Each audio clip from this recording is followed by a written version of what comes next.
Kita berada di era kecepatan dan konektivitas, sebuah zaman yang dikenal sebagai dunia digital. Inti, dunia digital adalah lingkungan yang terbentuk oleh teknologi informasi dan komunikasi, TIK, segalanya mulai dari internet, ponsel pintar, hingga data dan algoritma di balik layar. Ini adalah perpindahan fundamental dari cara hidup yang mengandalkan fisik, atom, menjadi cara hidup yang mengandalkan data, bit.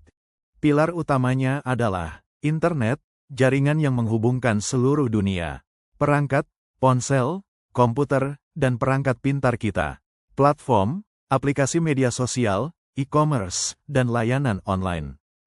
Kunci menjadi warga digital, kesimpulan dan ajakan. Dunia digital adalah alat yang kuat, dan kita adalah penggunanya. Tugas kita adalah memastikan kita menguasai alat ini, bukan sebaliknya.